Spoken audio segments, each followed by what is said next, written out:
Good morning everyone. So welcome back again to our channel guys. So this morning sisilipin natin ang ating mga alagang pato guys at tayo ay may mga alaga na. So ayan, napalitan ang ating routine of the day. So actually this gonna be every day.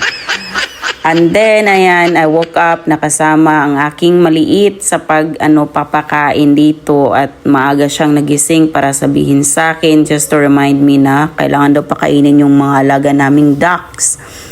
So, ayan, si Colette gusto ring tumulong kung anong mga ginagawa ko. Ayan, gusto rin niyang gawin. So, natutuwa naman ako na sa maliit na batang to, ayan, gusto na niyang gawin yung mga gawain ng mga matatanda at gusto niyang makita na natutuwa yung mga itik sa tuwing pinapakain guys. So, pati yung mga pato namin, gusto niya ring pakainin yan. So, ayan, natutuwa siya na tumutulong sa araw-araw kong ginagawa.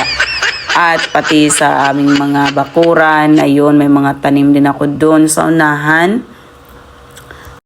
So, ito nga guys, may mga tinanim ako ditong mga okra, may ampalaya, may kalabasa, tapos may pichay pa dyan. So, ayun, yan na nga siguro sinasabi natin na parang tumatanda na talaga tayo kapag kapag pumatong na ba ng 30, gano'n na ba talaga, mag-change na ang ating mga mindset.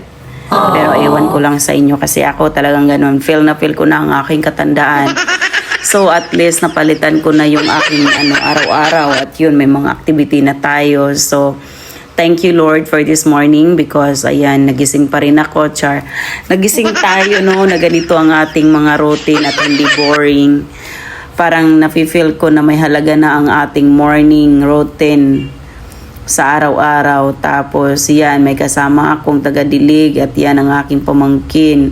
Nagigising din yan siya, nagsisipag gumising para madiligan ang aming mga pananim dahil dito nga nung summer is talagang ang sobrang init guys. Alam mo yung kung sa ibabaw ng lupa is nabasa pero yung sa ilalim is ayun medyo tuyo pa guys.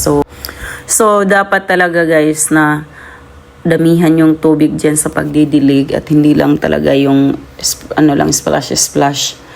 Kasi nga dito is sobrang ang init.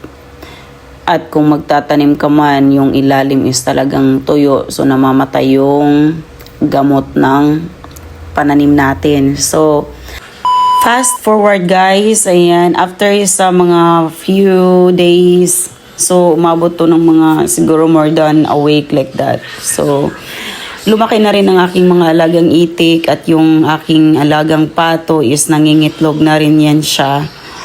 So, nakakatuwa kasi nga kung titingnan mo yung mga itik tapos inaalagaan mo sila nung maliliit pa, lumaki na sila guys. So, ayan, may work yung ating paghihirap in the morning na magigising ka para i-check sila, alagaan.